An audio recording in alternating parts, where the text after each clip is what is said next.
2016년 2월 14일 주일날 예배를 하나님 앞에 회개하는 마음으로 그리고 감사하는 마음으로 우리가 이사하는 그날까지 아무 문제 없이 잘 모든 일이 해결될 수 있도록 여러분들이 기도를 부탁을 드립니다. 또한 하나님의 도우심을 간절히 바람으로 오늘 이 예배를 올려드리도록 하겠습니다.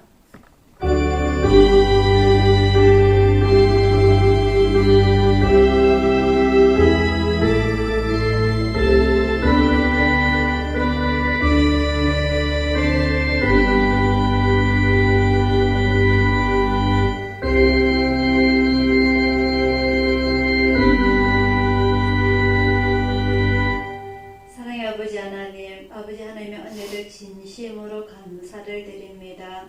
저희들을 사랑하시사 아버지 하나님 자녀로 삼아주시고 오늘 주님의 날에 주님께 영광 돌리기 위하여 저희 가족들 한자리에 모아주심을 진심으로 감사를 드립니다.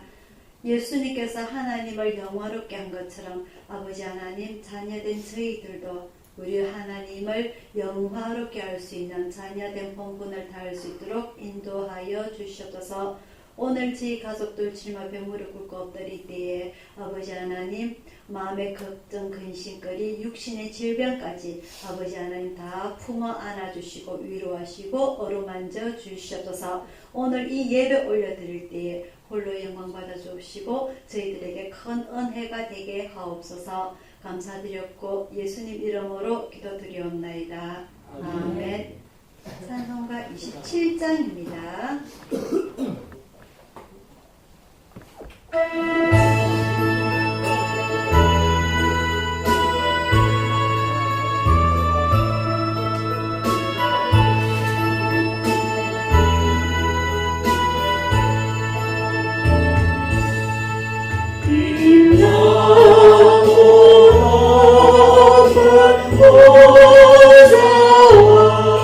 그 위에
아버지여 이름이 거룩히 여김을 받으시오며 나라에 임하오시며 뜻이 하늘에서 이룬 것 같이 땅에서도 이루어지이다.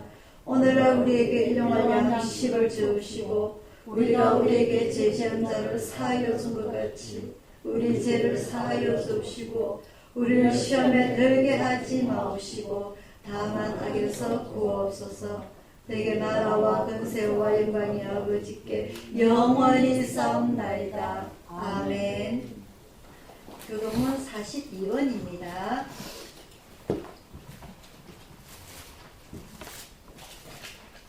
교동문 42번 마태복음 5장입니다.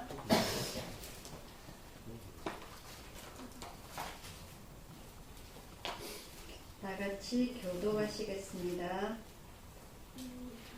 심령이 가난한 자는 복이 있나니 천국이 저희 것이며 애통하는 자는 복이 있나니 저희가 위로를 받을 것이며 온유한 자는 복이 있나니 저희가 땅을 기업으로 받을 것이며 의에 줄이고 목마른 자는 복이 있나니 저희가 배부를 것이며 긍휼히 여기는 자는 복이 있나니 저희가 긍휼히 여김을 받을 것이며 마음이 청결한 자는 복이 있나니 저희가 하나님을 볼 것이며 화평케 하는 자는 복이 있나니 저희가 하나님의 아들이라 일컬음을 받을 것이며 의를 위하여 핍박을 받은 자는 복이 있나니 천국이 저희 것입니다. 나를 인하여 너희를 욕하고 핍박하고 거짓으로 너희를 거스려 모든 악한 말을 할 때에는 너희에게 복이 있나니 기뻐하고 즐거워하라. 하늘에서 너희의 상급이라. 아멘. 교회 소식 전해드리도록 하겠습니다. 이제 설날도 지나고 오늘은 또 날씨가 너무 따뜻합니다. 그죠? 오늘은 조금 비가 오고 난 뒤 춥다고 그러는데 이제는 본격적인 봄이 오는 것 같아요. 날씨가 따뜻해집니다. 깨구리도 나오고 근데 우리 화분들로 나가도 되겠죠. 그죠? 조금 더 있어야 됩니까? 아직 멀었습니까? 아 예. 내일부터 영하 쏟긴다면서요. 영하 3도 그때 너무 추워가지고 영하 3도는 추위도 않는 것 같습니다. 이제는. 어쨌든 여러분들 올겨울에 추운데 정말 잘 이겨내셨고요. 우리 가족들 정말 고맙고 감사하고 사랑합니다. 정말 이사가 마무리 될 때까지 많은 일들이 진행이 될 텐데요. 정말 모든 일들이 하나님 안에서 순탄하게 잘 이루어질 수 있도록 여러분들의 간절한 기도 부탁을 드리고요. 그곳에서 우리가 또 우리의 사역을 잘할 수 있도록 여러분들 다 같은 협조를 부탁을 드립니다. 찬송가 338장 부르시면서 준비하신 헌금 하나 올려드리도록 하겠습니다.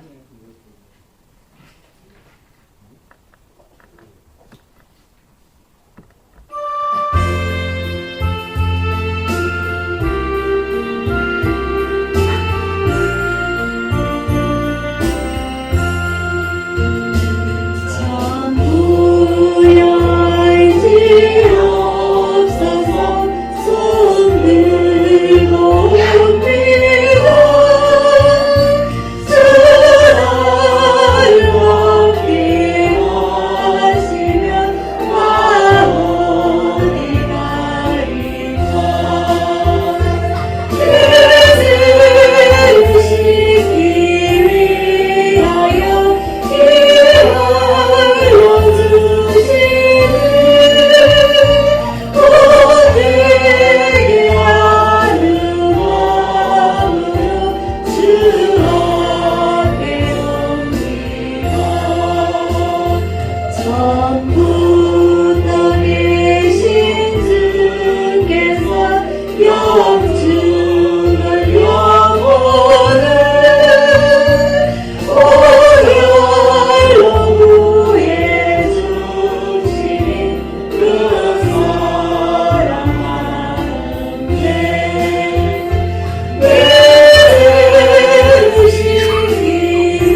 22페이지 요한복음 19장 28절, 29절, 30절입니다.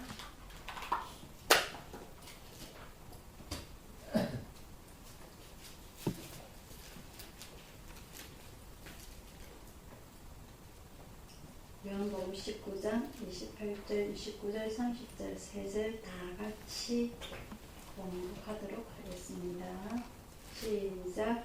이후에 예수께서 모든 일이 이미 이룬 줄 아시고 성경으로 떠나게 하사 가라사대 내가 목마르다 하시니 거기 신 포도주가 가득히 담긴 그릇이 있는지라.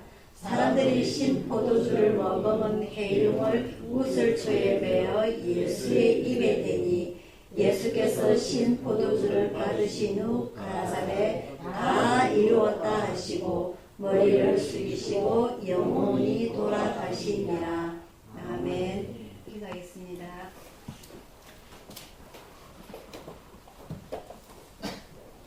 사랑의 아버지 하나님, 오늘 요한복음을 통하여서 예수님의 일대기에 대해서 아버지 하나님 생각을 해보고자 합니다. 아버지 하나님께서 명령하신 그 명령, 예수님께서 이 땅에서 다 이루고 돌아가신 것처럼 아버지 하나님 저희들에게도 주님께서 명령하신 그 명령 감당할 수 있도록 다 이루어드릴 수 있도록 하나님을 영화롭게 할 수 있도록 아버지 하나님 저희들에게도 함께하여 주옵소서.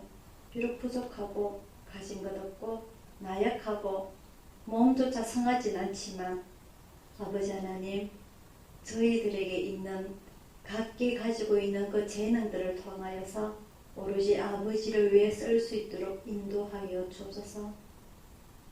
저희들이 이 땅에 온 목적, 다시 천국의 본향으로 되돌아가야 하는 그 목적, 이 모든 것들이 아버지 하나님을 위하여서 쓰임을 받을 수 있도록 인도하여 주옵소서. 오늘 이 예수님의 일생을 통하여서 아버지 하나님, 저희들이 무엇을 배워야 할 것인가? 저희들의 삶의 목적이 무엇인가? 저희들의 삶의 우선순위가 무엇인가? 아버지 결정하게 하여 주옵소서. 오늘 저희들과 함께하여 주시고 인생사의 걱정거리, 고민거리보다 아버지 하나님 오늘 마음의 문을 열고 눈을 열고 귀를 열어서 온전히 주님의 생명의 양식 잘 받아들일 수 있도록 인도하여 주옵소서. 감사드렸고 예수님 이름으로 기도드리옵나이다. 아멘. 자, 오늘은 이 요한복음의 마지막을 공부를 하면서 예수님의 일대기에 대해서 여러분과 다시 한번 생각을 해보고자 합니다. 오늘 제목이 다 이루었답니다. 다 이루었다. 제가 한번 생각을 해봤는데요. 사람들이 죽기 직전에 무슨 생각을 할까요? 참 다사다난했던 참 뭐죠? 일 많은 걸 뭐라 그럽니까? 온갖 일들을 내가 다 이루고 떠나가는지 아직 일할 게 남아있는데 섭섭할 건지 사람들이 마지막 운명을 할 때 그런 거 잘 생각을 못하고 합니다. 그죠? 생각이 없어요. 제가 병원에 오랜 일의 경험을 봐서는 참 그런 거 보면은 왜 우리가 우리 인생을 제대로 마감도 못하고 이렇게 눈을 감아야 될 것인가 좀 아쉬운 점들이 있습니다. 그죠? 그래서 우리는 지금 좀 정신이라도 있을 때에 생각을 해볼 때 하나하나 정리를 해가는 게 좋지 않을까. 내가 정말 마지막 때는 정말 내 마지막 정신이 없어지기 전까지는 뭔가를 이렇게 다 하고 뭐죠? 편안한 모습으로 눈을 감을 수 있는 그걸 우리 스스로가 준비를 해야 되지 않을까 하는 제가 그런 생각을 해봤습니다. 설교 준비를 하면서 오늘 우리 본문을 읽어보니까 예수님께서는 하나님께서 나에게 명하신 그 모든 것들을 뭐 했다고? 다 이루었다고 하는 거예요. 자신있게, 그죠?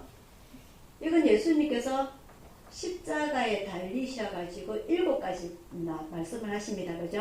그 제일 마지막에 운명하시기 전에 마지막 말씀이 바로 다 이루었다. 우리가 이 세상에 와서 정말 그 내 인생이 끝나갈 때 다 이루었다라고 할 수 있을 것인가? 우리가 우리의 마지막 날을 한번 생각해 보면서 우리가 같이 예수님의 마지막까지 생각하면서 오늘 우리의 삶을 한번 생각해 보도록 하겠습니다. 오늘 우리 요한복음에 보면은요, 우리가 여러 주에 걸쳐가지고 이 사도 요한이 예수님과 3년 동안 동고동락하면서 그리고 예수님의 친척 관계에서 사촌지간인 친척 관계에서 어릴 때부터 이미 예수님에 대해서 많은 걸 알아왔던 이 요한이 3년 동안 동고동락하면서 그 이후에 예수님께서 돌아가시고 난 이후에까지 마지막까지 정말 이 영적인 면에 있어서 그 모든 것을 다 받아들인 그 내용들, 비밀스러운 모든 것들을 이 요한복음 21장에 정리를 하면서 참 많은 생각을 했을 것 같아요. 어릴 때 예수님 생각, 그리고 공생애 3년 동안 예수님 생각, 십자가에 달리셨을 때 예수님 생각, 그 이후에 제자들이, 사도들이 이 복음 전파를 위해서 많은 일들을 해왔던 그 모든 일들, 그 와중에 그 나머지 그 사도들은 로마 군인들에 의해서 순교를 당하는 그 모든 일들이 정말 그 주마등처럼 쫙 이렇게 아마 갔을 것 같습니다. 자, 오늘 우리가 예수님의 생각을 한번 해볼 때예요.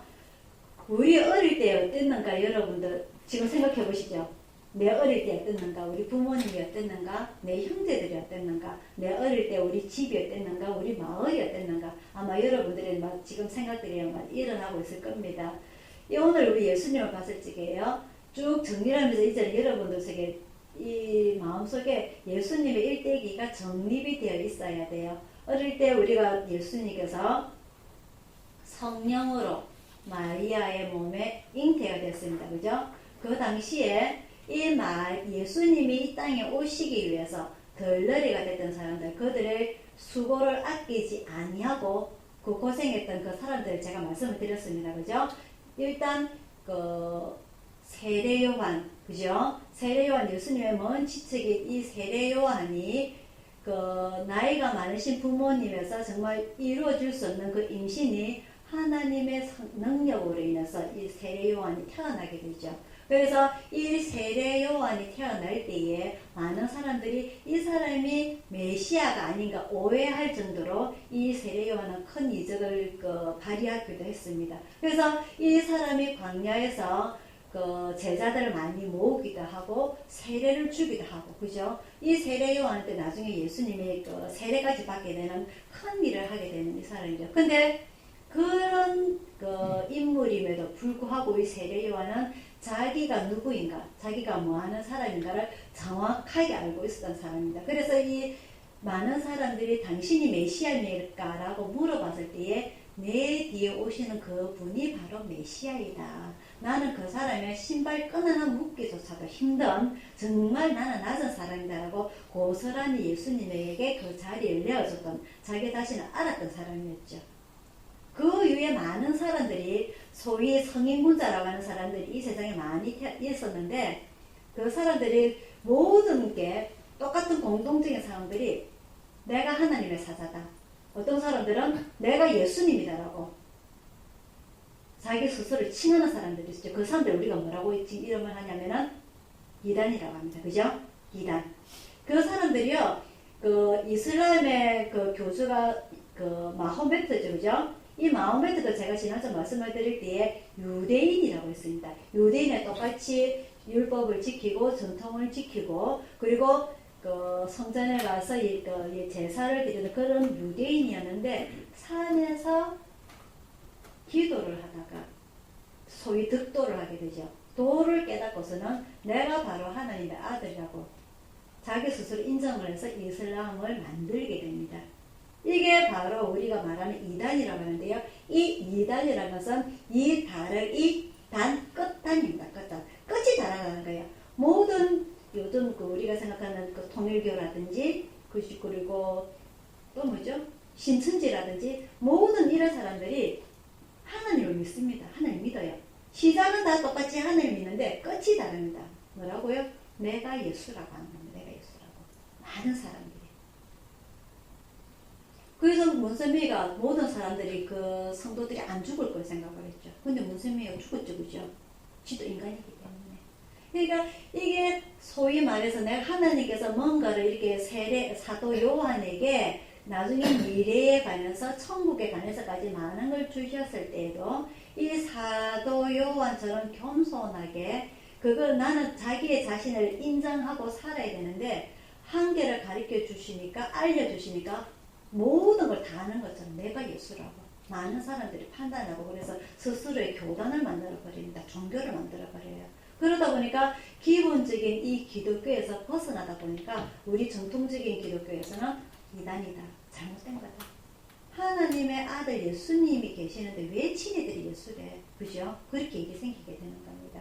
그래서 이 세례 요한은 자기 자신의 위치를 정확하게 알았기 때문에 예수님에게 그 자리를 내어드렸고 온전히 자기는 낮은 자로서 역할을 다 했었고요. 그리고 예수님의 육신의 부모님 마리아와 요셉도 마찬가지입니다. 그죠? 이 처녀인 마리아가 자기 정혼자인 요셉과 결혼하기 위해서 이 예수님의 성령으로 인기되는 것을 거절을 했다면 그 사람은 복을 못 받는 겁니다. 그죠?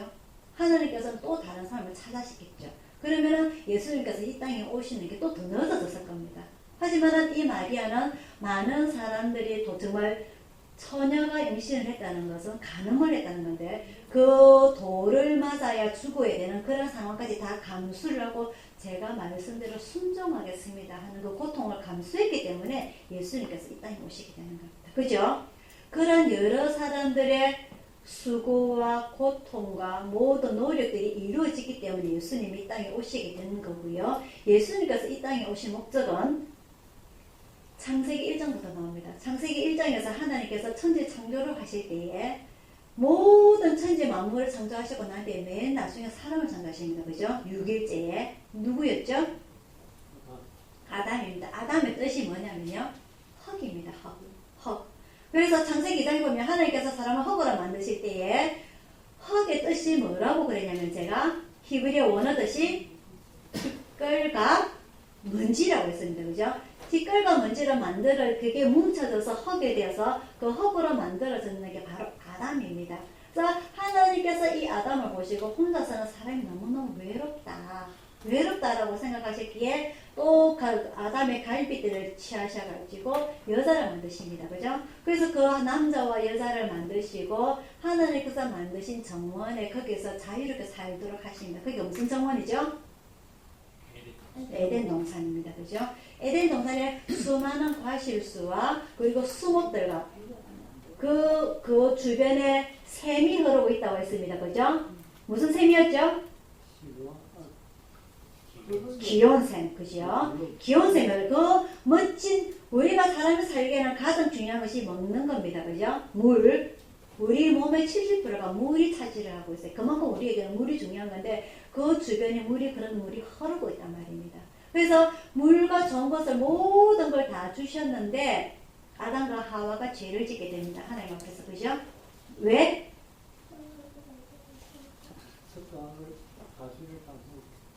하나님께서는 그 에덴 동산의 모든 것을 네가 다 경작을 하고 먹을 수는 있지만 두 가지는 안 된다. 하나는 뭐?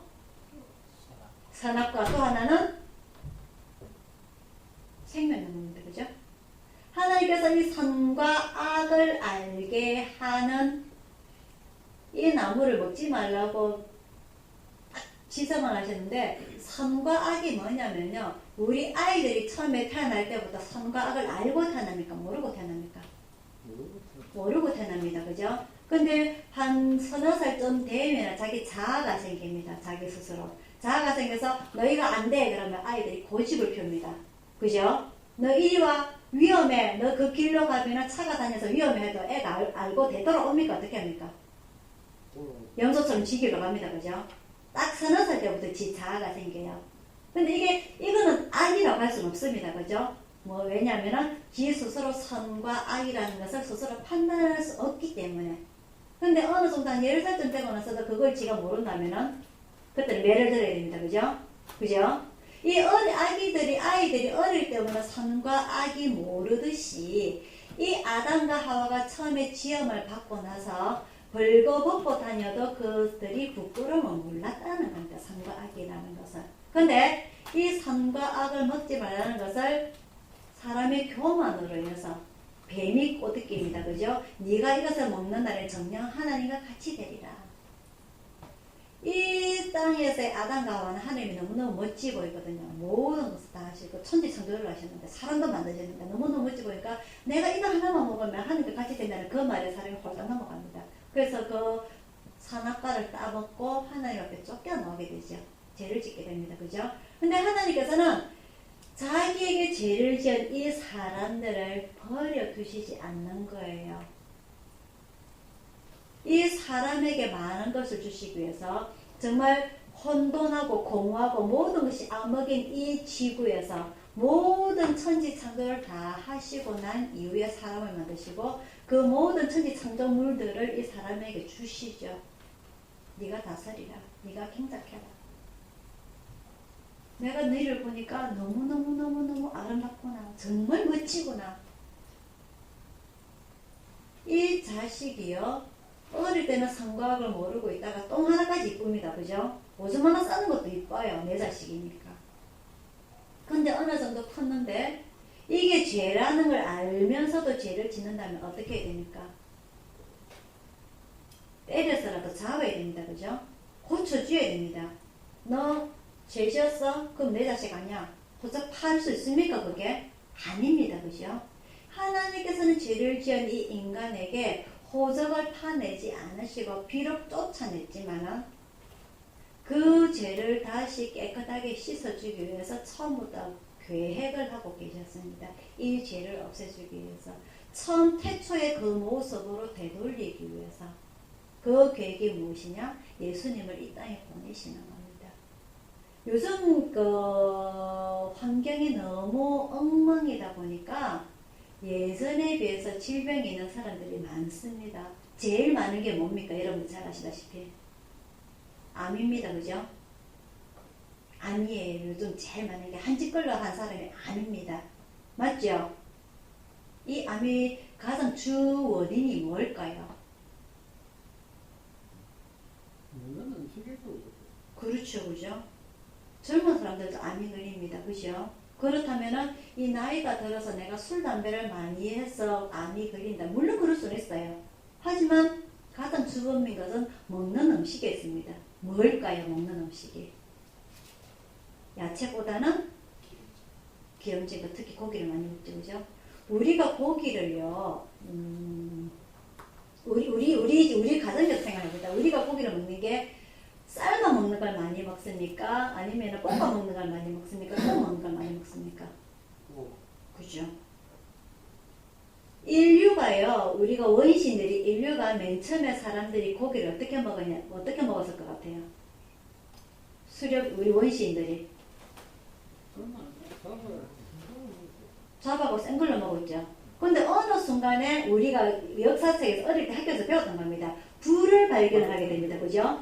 불이 발견하게 되면서 고기를 구워 먹기 시작을 합니다. 너무너무 맛있거든. 생거 먹다가 그걸 구워 먹으니까. 근데 그게 뭐냐면은 우리의 몸을 어떻게 한다? 변화를 시키는 거예요. 그 몸을. 너무너무 맛있으니까. 이 입의 혀의 맛에 따라가지고 우리 몸들이 변화가 되게 됩니다. 근데 우리 몸들이 변화가 되는 게 건강해지는 것이 아니고 살이 찌게 되고 우리 피가 더러워지게 되면서 병들이 생기게 되는 겁니다. 그죠? 그래서 암이 생기기도 하고 피가 깨끗하지 않으니까 심장에도 문제가 오게 되고 뇌에도 문제가 오게 되고 가장 주범입니다. 그죠? 요 세 가지입니다. 그죠? 암, 심장, 뇌. 그죠? 이 세 가지가 가장 많은데 그 주범이 바로 무엇이냐? 음식 먹는 겁니다. 그래서 워낙 암 환자들이 많고 자기 사랑하는 가족을 잃는 경우가 너무너무 많다 보니까 요즘 유행하는 책들이 뭐냐면요.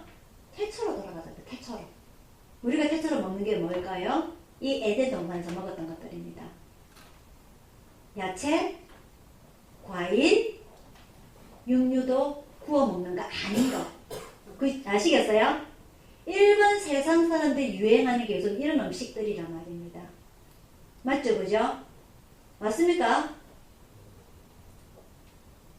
마찬가지로 이 예수 믿지 아니하는 일반 사람들도 자기 스스로가 건강해지기 위해서 태초에 옛날에 우리 사람들이 조상들이 먹었던 그런 음식으로 되돌아가자 하는데 내 영혼이 썩어가고 있는데 우리가 태초로 돌아가겠지 안 하고 있단 말입니다. 내 영혼이 썩어가고 있는데.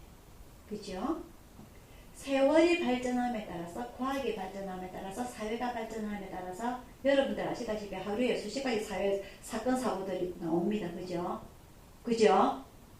이런 사건 사고들이 일어나는데 우리 태초로 돌아가자라고 말하는 사람들이 없어요. 그 태초가 언제냐면요, 죄짓기 전에 말합니다. 아담과 하와가 죄를 짓고 난 뒤에 자식을 낳습니다. 누구를 낳지요? 가인과 아벨을 낳습니다. 그죠? 어떻게 보면은 이 땅에서 생산을 한 첫 번째 사람입니다. 가인. 맞습니까?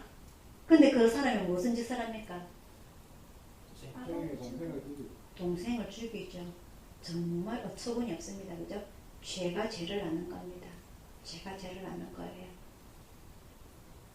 그래서 하나님께서는 이런 죄가 없는 태초의 곳으로 다시 만들기 위해서 계획을 세우시는데 그것이 바로 뭐냐? 예수님을 이 땅에 보내서 이 사람들을 소위 말대로 교정한다, 순환시킨다는 겁니다. 그래서 이 예수님께서 이 땅에 오실 때에 그런 임무를 맡고 이 땅에 내려오시게 되는데 그게 바로 이런 하나님의 계획을 우리는 경륜이라고 합니다. 경륜이라고 하고 하나님의 사명을 띠고서 이 땅에 오신 예수님, 이것을 성육신이라고 합니다. 우리가 요한복음 1장에서요 태초에 말씀이 계시는데 이 말씀이 바로 하나님과 함께 계셨고 이 말씀이 바로 천지창조를 하셨고 이 말씀이 바로 이 땅에 오셨다고 기록을 우리가 봤습니다. 요한복음 1장에서. 그죠? 그래서 예수님께서 이 땅에 오셨을 때에 멋진 모습으로, 왕자의 모습으로, 왕의 모습으로 오신 것이 아니라 가장 낮은 자의 모습으로, 그것도 제일 돈도 없는 이스라엘 모든 사람들이 난지 7일 만에 예루살렘 성전에 가서 하나님 앞에 제사를 드리고 할례를 받게 되는데 우리가 그 제사의 5가지 제물들 중에서 소가 있고 제일 비싼 소가 있고 그 다음에 염소가 있고 양이 있고 그 다음에 그나마도 없으면 비둘기, 그나마도 없으면 뭐로 한다고요? 곡식으로 하나님 앞에 제사를 드리는데 이 마리아와 요셉은 뭘로 가지고 제사를 드립니까? 비둘기 쌍을, 그죠? 비둘기도 쌍을 가지고 하나님 앞에 제사를 드린다. 예수님이 탄생했을 때에. 그 정도로 가난한 사람에게, 그리고 시기도 이 이스라엘이 부자 나라도 아닌, 미국도 아닌, 제일 큰 러시아도 아닌, 부자 나라도 아닌 가장 작은 나라, 우리나라보다도 더 작은 그 나라에서 예수님께서 태어나 계시고 가장 낮은 자리에 여관의 말구유에서 태어나 계신 거죠. 그런 이 예수님이 정말 알아보는 사람들은 없었다는 겁니다. 누가 알아봤습니까? 예수님의 탄생을. 그 주변의 목자입니다. 그죠? 그리고 동방에서 온 박사들입니다. 기억납니까? 선물을 무엇을 가지고 왔죠?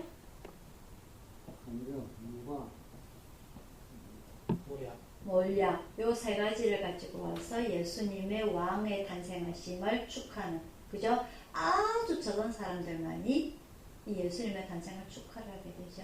그래서 이 예수님의 어릴 때 과정은 성경에 기록이 되어 있지 않아요. 딱 한 번 12살 때 6월절 때 그 성전에 가게 되죠. 그때가 뭘 하는 날이라고요?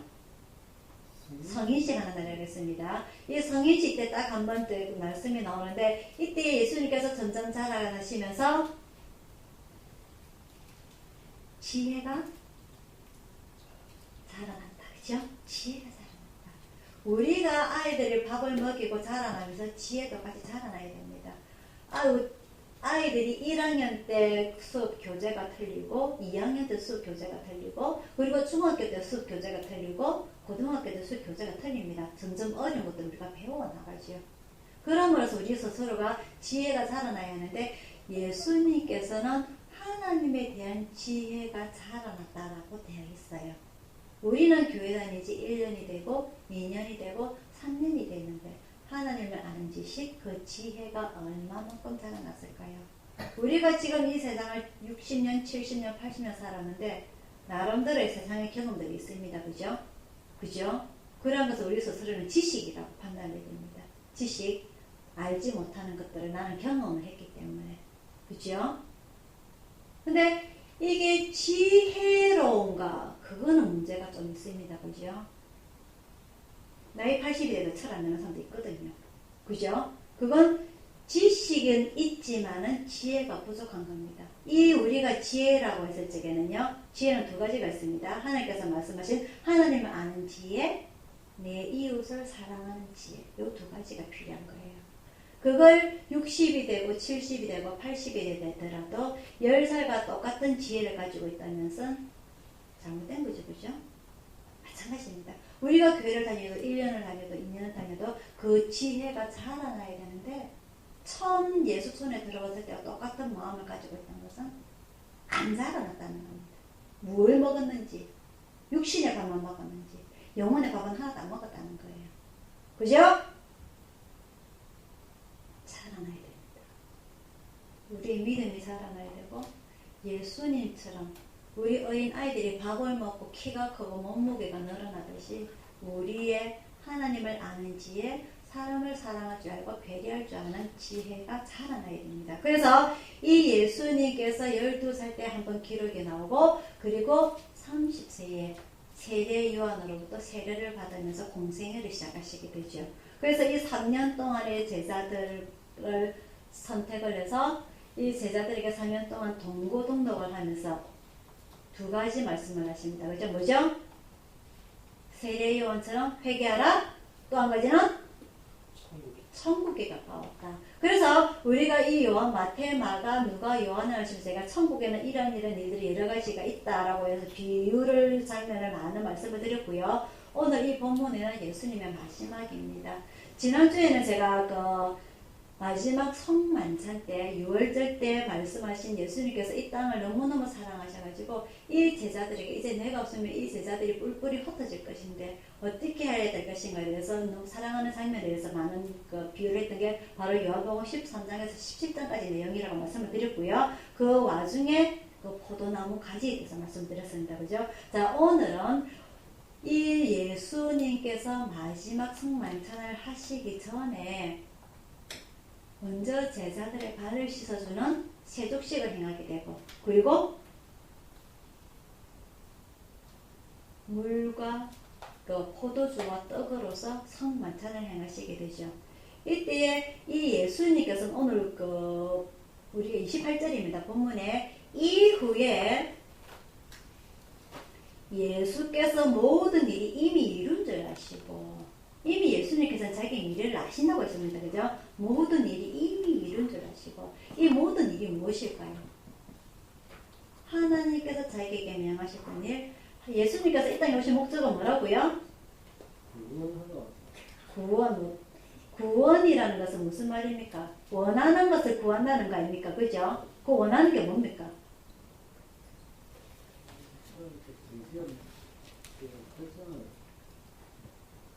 제가 창세기에서 말씀드렸죠. 아담과 하와가 지었던 죄, 그 죄로 인해서 그 멋진 에덴 동산에서 쫓겨나왔습니다. 그죠? 이 쫓겨난 그 관계, 하나님과의 그 전에는 아담과 하와가 죄가 있었습니까? 악이 있었습니까? 어린아이처럼 아무것도 없다고 했습니다. 그죠? 그 당시에 예수님 하나님을 만나고 살았습니다. 맞습니까? 그리고 아담과 하와가 죄를 짓고 난 뒤에 제일 먼저 한 게 뭡니까? 첫 번째, 나무 뒤에 숨었다고 했습니다. 맞습니까? 그 다음에 뭘 했습니까? 자기 자신들이 벗은 것이 부끄러워서 큰 나뭇잎으로 몸을 가린다고 했습니다. 일단 죄를 짓게 되면 뭐 한다? 피한다, 숨는다. 맞습니까? 그런 관계를 하나님께서는 회복하시기 위해서 비록 아담과 하와를 에덴 동산에서 쫓아냈지만은 다시 만나시기 위해서 그 자기의 모습을 다시 보여주시기 위해서 그 관계 회복을 위해서 예수님을 이 땅에 보내셨다는 겁니다. 아시겠습니까? 우리는 그 아담과 하와 이후로 계속 죄를 가지고 있습니다. 그것을 본성적인 원래의 죄에 대해서 우리가 원죄라고 하는데요. 이 원죄를 해결하시기 위해서 예수님께서 오셨다는 겁니다. 이 모든 일, 이 죄를 없애는 일을 이미 이루셨다. 그걸 말하는 겁니다. 이 예수님께서 이 죄를 없애기 위해서 이미 그 에덴 동산에서보다 지금 예수님 그 당시에는 이미 너무 많은 사람들이 퍼져 있습니다. 이 땅에 맞습니까? 그래서 그 많은 사람들을 일일이 찾아다니시기 힘이 되니까 12제자를 선택을 하시고 그리고 가장 중요한 회개와 천국의 말씀을 하시게 되지요. 즉 구원을 얻으려면은 첫 번째 무엇을 해야 된다? 회개를 해야 된다는 겁니다. 그렇죠? 회개. 이 회개를 해야 되는데 회개는 조건이 두 가지가 있습니다. 무엇과 무엇으로 회개를 하냐면은 물과 성령으로 회개를 해야 됩니다. 물이 바로 우리가 물세를 말하는 거고 성령은 성령세를 말하는 겁니다. 그죠? 자, 그래서 오늘 이후에 예수께서 모든 일이 이미 이룬 줄 아시고 성경으로 응하게 하여서 가라사대 내가 목마르다 하시니 우리가 이렇게 오늘 그 신포도주라고 나오는데요. 우리가 다른 곳에 보면은 그게 제가 예수님께서 태어나실 때 선물을 3가지 받은 것 중에 몰약이 하나 있다고 했습니다. 그죠? 그 몰약이 무슨 의미라고요? 마취제. 이 마취 역할을 하는 거예요. 이것을 29절에 제가 좀 단어 설명을 좀 해드릴게요. 거기 신포도주가 가득히 담긴 그릇이니라. 이 포도주에 이 몰약을 좀 섞었다는 겁니다. 조금 이렇게 양 손과 발목에 대못을 박았기 때문에 그 고통은 엄청납니다. 그죠? 그래서 진통제가 되겠네요. 그렇지요. 진통제. 마약이 진통제입니다. 그러니까 애가 쓰는 진통제가 그 진통을 하기 위해서 이 신포도주를 어떻게 주느냐? 사람들이 해융이라고 적혀 있습니다. 이 해융이 뭐냐면은요, 일종의 스펀지 같은 거예요. 스펀지. 그 스펀지를 이렇게 신포도주에 담가가지고 뭐라고 하면 우슬초라고 되어 있습니다. 그죠? 우슬초. 10편에 나오면 우슬초가 나오는데 이 우슬초는 사람을 정결하게 하는 의미가 있고요. 이 우슬초 나무에 우리 버드나무 가지 기억나세요 혹시? 버드나무 가지라고 조금 생각을 하시면 돼요. 우슬초가 이렇게 나무가 있는데 이렇게 버드나무 가지처럼 이렇게 우슬초가 있어요. 이 우슬초가 새벽에 이슬의 기운을 받아가지고 사람을 깨끗하게 하는 그런 의미를 담고 있습니다. 이스라엘 백성들은. 그래서 이 우슬초에 이 스폰지를 매달아가지고 십자가 높이가 얼마나 된다고요? 3m입니다. 3m. 저 2배예요. 제가 160이 안 되거든요. 제 2배입니다. 제 2배의 높이니까 일반 사람들은 그냥 이렇게 이렇게 하고 바가지를 주지 못하는 높이예요. 그래서 길게 해가지고 예수님이 그 신포도주를 마취제, 진통제를 드실 수 있도록 하시죠. 그래서 예수님께서 입을 살짝 댔다가 안 삼키고 그걸 뱉어버립니다. 그래서 마지막에 다 이루었다 하시고 그 영혼이 돌아가시게 됩니다. 이게 무슨 말이냐면요. 제가 조금 전에 말씀드렸던 것처럼 이 세상 사람들 누구는 모두 아담과 하와가 지었던 원죄를 가지고 우리는 계속 죄를 대물림하면서 반복하면서 살아가고 있습니다. 우리 자신들도 마찬가지고요. 그러한 가운데 하나님께서 죄가 없는 사람을 그 구원자로 만드시기 위해서 이 처녀 마리아의 몸에 잉태를 하게 하시지요. 즉 남자와 여자의 관계가 아닌 처녀의 몸에서 이 예수님이 탄생이 되어서 원죄가 없으신 분입니다. 이 원죄가 없으신 예수님이 이 세상 죄 있는 사람들을 구원하시기 위해서 이 땅에 오셨고요. 그 구원할 일을 다 이루었단 말입니다. 다 이루었다고.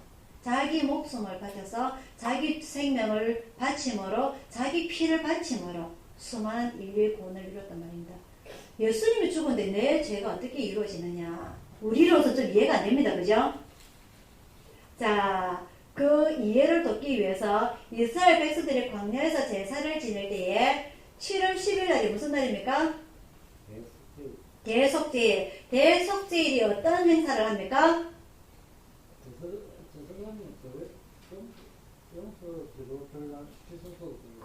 그 일이 있고 또 그 전에 염소 2마리를 선택을 합니다. 한 마리는 누구를 위해서? 하나님을 위하여서. 또 한 마리는 사사의 백성을 위해서. 맞습니까? 무슨 말입니까? 대속죄이란 말이니까 1년 전체의 제사장이고 이스라엘 백성이고 모든 사람들의 죄를 다 위임을 해서 그 사람에게 죄를 용서를 받게끔 하는 겁니다. 그죠? 근데 그걸 사람을 제물로 씁니까? 안 씁니까? 하나님께서는 안 씁니다. 그래서 선택했는 게 누굽니까? 염소입니다. 그죠? 모든 1년치 동안 물론 평상시에 사람들이 죄를 지었던 것을 회개를 합니다. 제사를 지냅니다. 그게 뭡니까? 속죄제입니다. 맞습니까? 속죄제인데 1년에 하루 날을 정하여서 대속죄일을 정하여서 1년치 사람들 모든 죄를 싹 다 모아가지고 위임을 합니다. 염소에게. 염소의 피로 1년치 이스라엘 백성의 죄를 용서를 받는 겁니다. 맞습니까? 맞습니까? 그게 무슨 말, 그걸 뭐라 그러냐? 대속양이란다. 대신 죄를 속하는 양이다. 이해가 됩니까? 그래서 예수님께서는 자기의 생명의 피를 바침으로써 전 인류의 피를, 죄를 다 대속한다는 겁니다. 그래서 우리는 예수님을 대속양이란다. 대신 죄를 속하는 제물로서 바쳐진다. 그래서 예를 들어서요, 내가 저 사람의 회개를 시키기 위해서 내가 죽는다고 해서 저 사람 죄가 회개가 되는 게 아닙니다. 왜? 나도 죄가 있고 저 사람도 죄가 있기 때문에 저 사람의 죄를 회개시키기 위해서, 구원하시기 위해서, 대속하기 위해서는 죄 없는 게 희생이 되어야 하는데 그게 바로 죄가 없으신, 원죄가 없으신 예수님이란 말입니다. 이해가 됩니까? 그래서 태초부터 경륜이라고 했습니다. 제가 경륜, 예수님을 이 땅에 보내어서 죄를, 원죄를 해결하는 것, 그 계획을 하나님께서 계획을 하시고 때가 참에 이 시기에 예수님께서 이 땅에 오셔서 그 자기 하나님께서 위임하신 그 모든 일들을 다 이루고 돌아가시는 겁니다. 그게 예수님의 일대기예요. 일반적으로 사람들이 생각할 때 그걸 우리가 어떻게 아노? 라고 생각할 수 있겠지만 예수님께서 돌아가시고 난 이후에 일반적인 일이 일어납니다. 어떤 일이 일어납니까? 하늘이 어두컴컴해집니다. 맞습니까? 어두컴컴해지고 그 다음에 무슨 일이 일어납니까?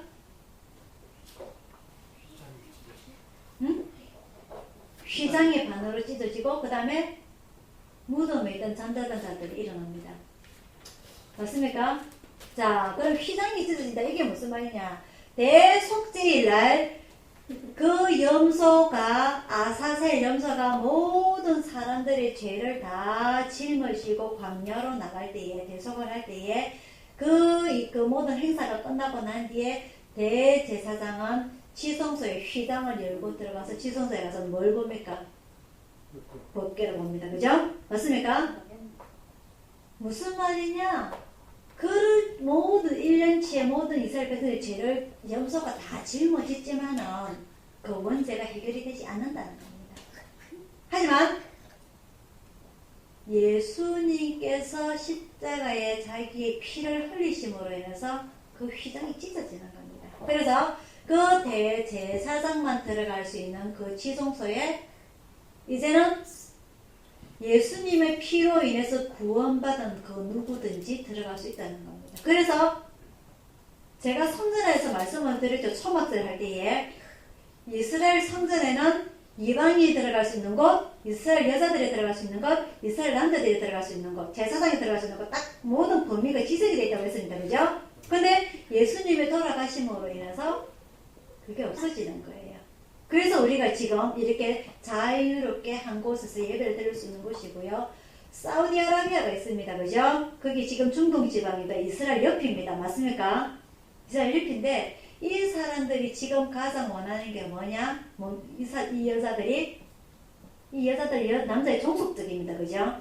히잡을 쓰고 집 밖에 나가지도 못하고 근데 새로운 그 유대교가 아닌 기독교가 들어가면서 같이 예배를 드릴 수 있는 공간이 생겼다는 것들, 그 교회에서. 여자들이 너무너무 좋아해요. 딱 교회를 가게 되면 남자 따로, 여자 따로, 이렇게 분리가 되어 있어요, 교회가. 근데 이제는 나라에서 법이 조금씩 바뀐다는 겁니다. 같이 예배 드릴 수 있도록, 내 아이랑 같이 예배를 드릴 수 있도록 변화가 일어난다는 겁니다. 너무 늦었죠, 그죠? 우리는 예전에 이렇게 되었는데 우리나라에 초기에 기독교가 들어왔을 때 어떻게 했습니까? 밖에, 예? 밖에. 아니요. 남자 따로 여자 따로 앉았죠. 제가 어릴 때만 하더라도요. 딱 양쪽에 방석이 양쪽에 가도 여기는 남자 자리, 여기는 여자 자리 그랬어요. 마녀 7세 부동석이라 가지고. 근데 지금은 자유롭게 그죠? 이렇게 들을 수 있는 이게 바로 예수님의 십자가의 피 흘림의 사건이란 말입니다. 그래서 이 예수님께서는 여러분도 꼭 필히 요한복음 13장에서 17장까지를 꼭 읽어보시는데요. 예수님께서 유언입니다. 이거는 요한복음 13장에서 17장까지의 말씀은 그 6월절 성만찬 때에 제자들에게 하신 말씀이 고스란히 들어있는데 이 내용을 보게 되면은 내가 가서 내 처소를 예비하러 간대. 그 처소가 예비되고 나면은 내가 너희들을 다시 데리러 오겠다. 거기 어디입니까? 천국입니다. 그죠? 천국. 거기 어디냐? 바로 태초에 하나님께서 만드신 에덴 동산입니다. 선과 악이 없는, 그죠? 그런 깨끗한 곳에 이 땅에서는 이미 죄악이 너무 많기 때문에 예수님께서 이 땅에서 구원을 하셔봤자 이 땅에서 하나님께서는 다스릴 나라가 아니라는 겁니다. 이 땅은 천국이 아니라는 겁니다.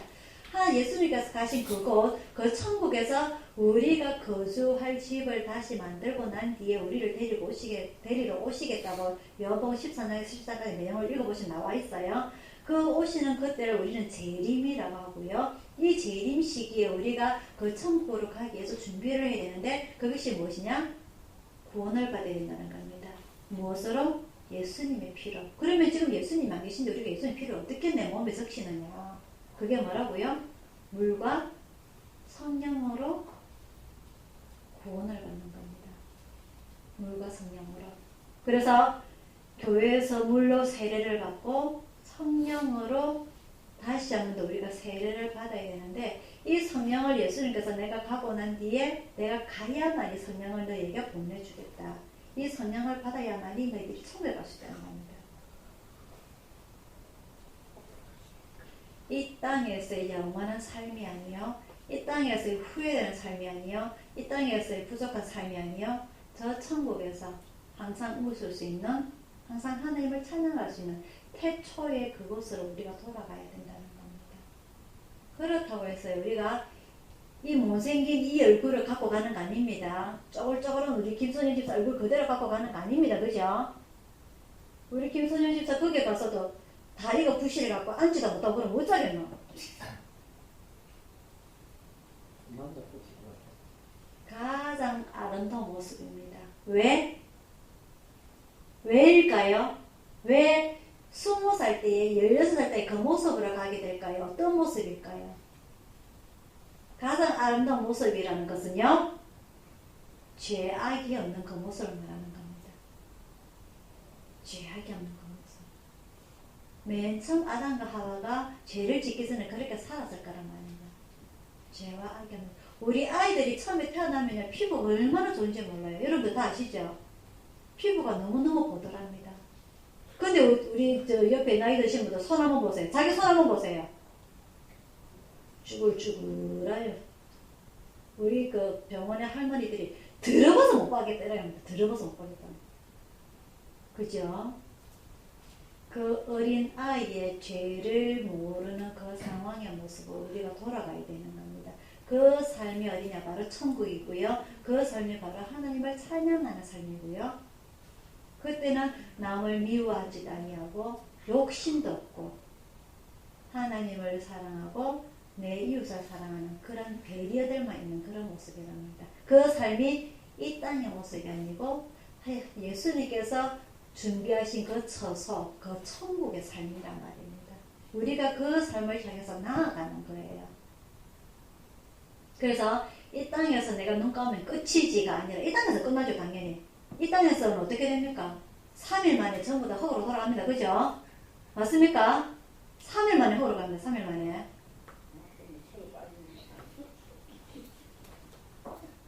하지만 죄악이 없는, 슬픔이 없는, 눈물이 없는, 아픔이 없는 가장 아름다운 그 모습으로 우리는 다시 만날 수 있다는 겁니다.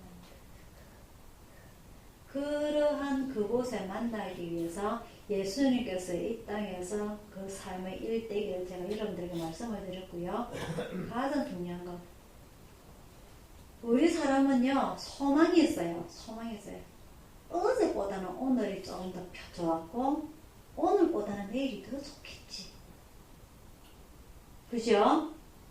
기대가 있습니다. 기대라는 게 있습니다. 소망이라는 게 있습니다. 희망이라는 게 있습니다. 근데 내가 아무 노력도 안 하고 있으면서 그 기대만 하면 뭡니까? 허황된 꿈이라고 합니다. 그죠? 하지만 내가 그 소망, 희망, 기대를 이루기 위해서 내가 노력을 해야 됩니다. 아이들은 공부를 해야 되는 거고요. 직장인들은 직장에 나서 돈을 벌어야 되는 거고요. 맞습니까? 우리 기독교인들은 그 기대치에 있는 그 천국에 가기 위해서 신앙생활을 열심히 해야 된다는 겁니다. 신앙이 자라나야 되는 겁니다. 1년, 2년, 3년 때 똑같이 시간은 흘러가는데 아직까지 초등학교 그 생각을 가지고 있다는 것은 그죠? 아닙니다. 그죠? 어리석은 인간입니다. 그죠? 그래서 저 천국에 가기 위해서 예수님께서 자기의 피를 흘려서까지 우리를 위해서 그 고통당하신 그 고통을 생각하면서 우리는 감사하면서 우리는 예수님께서 행하신 그 모든 행적들을 닮아가야 되는 그런 지혜가 우리에게 필요합니다. 키가 자라날수록 지혜가 자라는 것처럼, 그리고 예수님의 4년 동안 그 제자들과 동고동락하면서 살아갔던 것, 그리고 또한 그 제자들에게 마지막 한 개라도 지혜를 더 주기 위해서 노력했던 것, 그러한 것을 우리는 예수님의 제자로서 예수님의 자녀로서 우리 또한 따라가야 될 것입니다. 그죠? 이 성경에 나오는 인물들을 보면은요, 시기 질투했다는 인물은 몇 명 없어요. 모두 이 성경에 기록된 인물들은 예수님의 그 말씀을 순종하며 따라가게 되어 있습니다. 바울도 그렇고 베드로도 그렇고 모든 인물들이, 그러한 우리 예총 가족들도 예수님의 제자들처럼 따라가서, 그래서 그 사람들의 순교로 인해서 전 세계에 기독교가 전파가 되었던 것처럼 우리가 저 천국에 다 가서 다시 만나기 위해서 여러분들 최선의 삶을 살아가시기를 바랍니다. 자, 이것으로서 오늘 요한복음 마치게 될 거고요. 다음 주부터는 사도행전으로 넘어가도록 하겠습니다. 기도하겠습니다.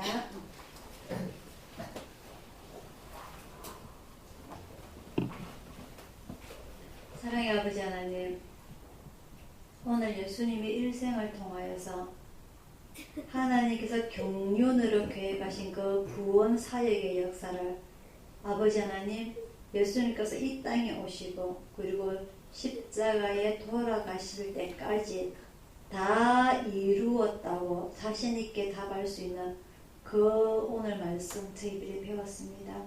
아버지 하나님, 저희들이 7, 80년 살아가는 이 일생 동안에 아버지 하나님을 영화롭게 하였는지, 아버지의 말씀을 따라 순종하였는지, 아버지 하나님, 저희들이 되돌아볼 때에 아버지는 세상적인 지식이 많으나 아버지를 알아가는 지혜가 많이 부족한 것을 저희들이 깨닫습니다.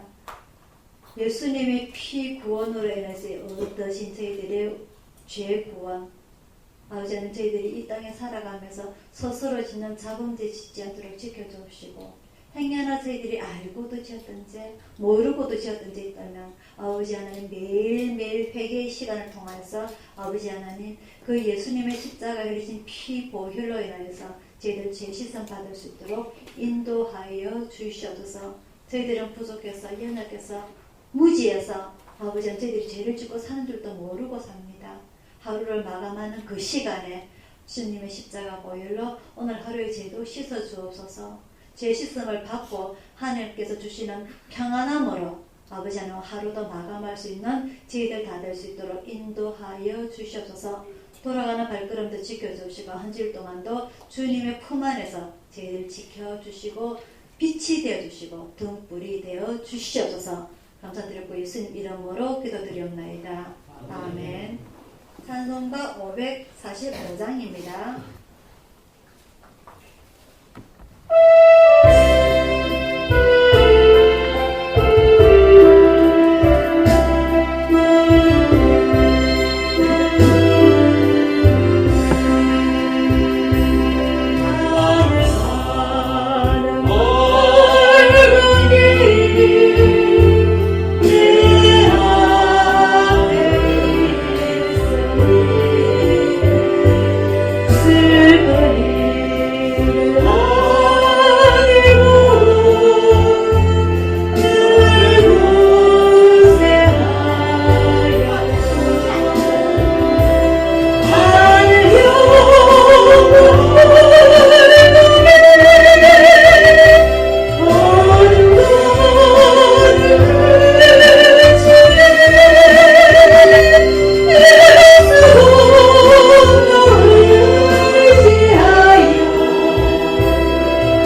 은혜와 성령님의 감화 감동하심과 평화와 축복이 오늘 예배를 참석한 모든 성도들과 전국에서 이송 구조대를 후원하는 모든 기관과 개인과 또한 봉사나 이송 구조대 구조대원들과 오늘 주님을 사모하여 저 천국을 바라보고 지혜를 얻고자 원하는 우리 이송 가족들 모두에게 오늘 질병으로 예배를 참석하지 못한 가족들과 정말 하나님을 영광 돌리길 원하며 온전히 그 말씀에 순종하고 지키고자 원하는 우리 전 가족들 모두에게 충만히 있을지어다.